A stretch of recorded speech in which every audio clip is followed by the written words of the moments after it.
Welcome back to the deep dive. Okay, let's forget the gear for a second, the springs, the servos, even the batteries. Today our mission is a deep dive into probably the most complex bit of kit in high-performance RC. Your brain. Yeah, the sources you send over really establish this compelling idea. Yeah. Running an RC car seriously. It's way more than just a hobby. It's actually a high-performance cognitive workout. Doesn't matter if you're racing or drifting, the car's performance really comes down to how well, your brain is maintained and functioning. Exactly. I mean, when we talk performance tuning for someone operating at your level, we're not just tweaking the diffs, we're optimizing the neural component. So our goal today is to give you a kind of scientific blueprint for that peak cognitive function, specifically tackling that question, what's the proven optimal sleep window for this kind of demanding activity? And, what's the real story behind this oversleeping paradox people worry about? Like, is sleeping 11 hours actually worse for performance? Right. So we're going to unpack the pretty intense mental demands of RC, look at the science behind that ideal sleep duration, and show exactly how even, small sleep deficits really sabotage your performance and, crucially, your ability to learn new skills. Let's get into it. Oh, Okay, let's start by framing the RC operator as, well, a kind of high-performance athlete, mentally speaking. The sources compare the cognitive load, what you're managing with that controller, to full-scale race drivers, even pilots. What are the specific attentional demands that make that comparison valid? well, it's the need for really complex, sort of nested attention. You're not just using one kind of focus. You actually need three types running Yeah. at the same time. First, there's sustained attention. That's just staying locked in for the whole session, maybe 10, 15 minutes straight without drifting off. Good. Second, you need selective attention. That's crucial for filtering out all the noise, literally and figuratively, the crowd, other people talking, anything that could pull you out of that zone. But where performance really differentiates, I think, is divided attention. This means monitoring multiple critical things all at once. Where your vehicle is on the track, where your competitors are, maybe keeping track of laps and monitoring the car itself, like battery level or any damage. Wow, okay. And the sources note when you really achieve that intense focus, that single-mindedness, it can actually trigger a flow state, which interestingly activates the same brain regions involved in deep meditation. That focus then has to translate into action, Yeah. right? Immediate strategic action. Yeah. And that's where executive function comes in. It's not just reacting, it's processing, planning ahead, controlling impulses. Absolutely. Executive function is essentially the brain's CEO. It handles the planning, like adjusting your line mid-race if the track conditions change and the problem solving. But critically, it manages impulse control. You need that discipline to avoid, say, yanking the steering wheel too hard or taking a risky jump when it's just not on. And beyond the thinking part, let's talk about the motor control actually developing that expert skill. The sources mention procedural memory. We just call it getting dialed in. Perhaps. Getting dialed in. Yeah, that's a perfect way to put it. That is procedural memory. It's the literal strengthening of those specific neural pathways connecting what you see the car hitting a bump to a very precise, almost unconscious hand movement. But the real peak of expert skill is moving to anticipatory reflexes. Anticipatory, meaning Meaning you're not just reacting to what's happening now, you're actually predicting the very near future. You start turning the wheel before the corner is fully in view, or you're adjusting the throttle for a jump before the wheels have even left the ramp. That predictive power, it relies entirely on those higher-level executive functions, foresight and planning. Okay, that links directly back to maintenance. If expert performance needs that foresight, that planning, how fragile is it? What happens to those high-level skills after just one bad night's sleep? They degrade immediately. Sleep loss hits executive functions disproportionately hard. It basically strips away your ability to plan ahead, to anticipate. So an expert operator who relies on that foresight suddenly finds themselves forced back into just reacting, like a novice. They're always playing catch up with the car instead of guiding it proactively. Yeah, you can see how fragile that is when you look at the different RC disciplines mentioned in the sources. For racing, you need intense strategic planning, emotional control, drifting. That's constant problem solving, anticipating countersteer. And bashing, well, that requires serious risk assessment and impulse control before you launch off something huge. Every single one needs those neural pathways firing at peak sharpness. And that requirement, that need for sharpness, brings us right to the crucial question of finding the right level of, well, neural maintenance, which is sleep. Yeah, and the science here is actually pretty clear based on performance tests. The relationship between how long you sleep and your cognitive output.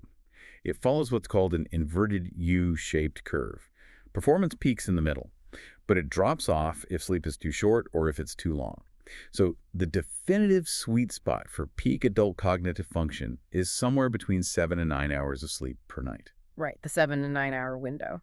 So when we actually hit that sweet spot, what specific brain functions are we restoring that directly help us, get faster lap times or make fewer mistakes on the track? Well, primarily you restore those executive functions we talked about. That means better strategy on the fly and preventing those classic impulsive errors, overbraking, jerky steering corrections, the ones that cost you seconds. We also see a big improvement in working memory. That's your brain's RAM, basically the ability to mentally juggle lap times, where competitors are, track hazards all at once, and really importantly, better response inhibition. That helps you override that knee-jerk panic reaction and stick to your race plan. It's interesting how the sources stress that the impact isn't even right. It says our higher level thinking reasoning strategy gets hit much harder by missing that 7 to 9 hour window than simple motor skills do, which really underlines why getting that duration right is so vital for something complex like RC. It really is the baseline, and this requirement, it holds true across the adult lifespan. It's why major health groups, like the Global Council on Brain Health, consistently recommend 7 to 8 hours a night. It's fundamental for maintaining cognitive health long term. Okay, now let's flip it. Let's talk about operating in deficit. If we don't hit that window, what's the immediate, measurable hit to our performance? The very first casualty is reaction time. Simple as that. Performance in this hobby, as you know, is measured in tiny fractions of a second. Insufficient sleep measurably slows down how quickly your brain can process information and send signals. You are just instantly slower because your brain is actively fighting the urge to sleep. Slower reactions, okay. And actually, it gets worse than just being generally slow. You start to experience these things called lapses. These are basically microsleeps, failures of attention that last longer than half a second, 500 milliseconds. Now, if you're driving an RC car at speed, a half-second lapse, that's easily enough time for a major crash. Or at the very least, missing that critical window to make a pass. It's a fundamental breakdown. And the cumulative cost is pretty shocking, too. I saw one study in the sources mention that people reporting only 4 hours sleep a night typically showed cognitive decline similar to aging by 8 years. That's huge. It's significant erosion, absolutely. So, beyond just being slow, sleep deprivation messes with our judgment, makes us take stupid risks. We've all done it. You botch a corner, and then you immediately start overdriving, trying to make it back too quickly. Why does being tired make our decision-making so bad? It seems to be a structural problem in the sleep-deprived brain. What happens is the communication breaks down between two really key brain areas. You've got the medial prefrontal cortex, the MPFC, which is like your rational control center, the bit that says, hang on a second. And then you have the amygdala, which handles emotional responses. Okay. When you're sleep-deprived, the MPFC effectively becomes less active. It sort of goes offline, while the amygdala goes into overdrive. So you end up with heightened emotional reactions, irritability, frustration, and crucially, poor impulse control. This makes you focus almost entirely on potential rewards, like pulling off an aggressive overtake while basically ignoring the potential negative consequences. A tired brain is fundamentally a riskier brain. Wow. And the last effect, maybe the most frustrating for anyone trying to improve. It sabotages actually learning new skills. You can spend hours practicing trying to perfect a line, but if you don't sleep properly afterwards, you essentially wasted your time. That's pretty much correct, unfortunately. Sleep isn't passive downtime for the brain. It's an active period of memory consolidation. Especially during deep non-REM sleep, your brain replays and physically reinforces the neural patterns related to the skills you practiced earlier that day. That's the mechanism that makes your reflexes faster and your control inputs smoother the next time. So no sleep, no consolidation. Acute sleep deprivation blocks this process. And this is the critical takeaway for anyone trying to learn. You can't just catch up on sleep later and expect the same benefit. That essential window for strengthening the memory trace, which is the sleep you get the first night after practicing, is missed. It's gone. So you go back to the track and you haven't really internalized the practice. You stagnate instead of improving. Okay, that leads us perfectly into the listener's specific worry. We've covered too little sleep, but what about too much? Lots of people worry that getting, say, 10 or 11 hours is actually bad for them. We need to tease apart the difference between a long-term health correlation and an immediate performance hit, right? Absolutely. And that concern is understandable because of how studies sometimes get reported. Research does consistently show a statistical link, an association between habitually sleeping long hours over 9, typically, and higher risks for things like heart disease or type 2 diabetes. But it's just a link. Exactly. The current scientific thinking is that this is correlation, not causation. In most cases, chronic oversleeping isn't the cause of the health problem. It's actually a symptom of something else that's already going on. Maybe untreated sleep apnea, chronic inflammation or pain, thyroid issues, even depression. These conditions can make the body crave more time in bed, often without providing real restorative sleep. And when researchers statistically control for these underlying health issues, that negative association with long sleep often disappears. Okay, so let's say our listener is generally healthy, but they think, big race tomorrow, I'll bank 11 hours of sleep for maximum rest. What's the immediate performance risk they're running right before the event? The risk is significant, and it has a name: sleep inertia. This is that temporary but sometimes quite severe state of grogginess, mental fog, disorientation, and just impaired performance that hits you immediately upon waking up. We've all felt that. Right. And it's caused primarily by waking up directly from very deep, slow-wave sleep stages. If you deliberately extend your sleep time significantly, say to 11 hours, you dramatically increase the odds that your alarm will jolt you awake during one of those deep cycles. And that makes the resulting sleep inertia much worse and last much longer. And this isn't just feeling a bit groggy, it actually affects performance, like fine motor skills, decision-making needed for RC. Oh, absolutely. It's measurable. One study actually quantified it. Decision-making ability can plummet to as low as 51%, basically half of your normal baseline, within the first 3 minutes after waking from deep sleep. Imagine trying to start a race with your brain operating at half speed. Yeah, that's not ideal. Not ideal at all. Your reaction times are slower, your fine motor control is clumsy, your strategic thinking is fuzzy. The immediate performance costs of severe sleep inertia right at the start of your event massively outweighs any tiny potential benefit from those extra couple of hours in bed. So the verdict seems pretty clear then. Yeah. Deliberately aiming for like 11 hours right before you need to perform, it's actually counterproductive. That risk of heavy sleep inertia crippling your reactions and dexterity right at the start, it's just not worth it. Okay, let's wrap this up then. The final verdict for this serious RC enthusiast focused on performance.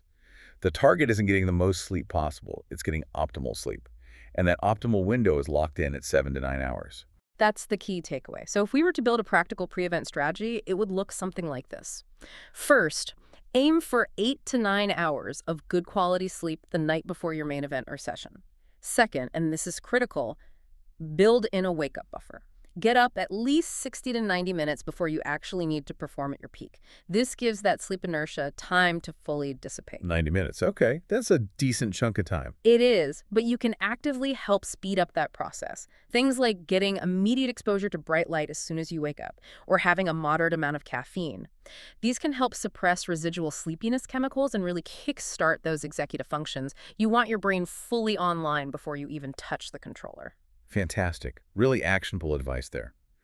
Okay, let's leave our listener with one last thought, something provocative that ties it all together for maybe longer-term thinking. Okay, well, if we connect this focus on sleep duration to the bigger picture of health and performance, there's actually emerging evidence suggesting that sleep regularity might be even more important long-term.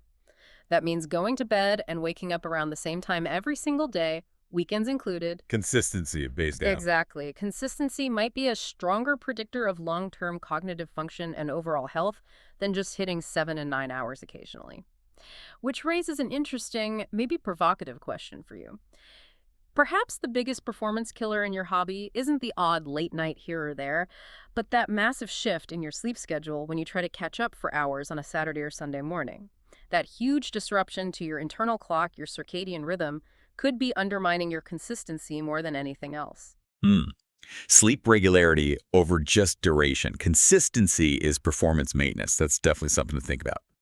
Excellent. Thank you for sharing those sources and walking us through this. It really highlights how crucial managing our own internal hardware is. Now, go calibrate those neural pathways. We'll catch you next time on The Deep Dive.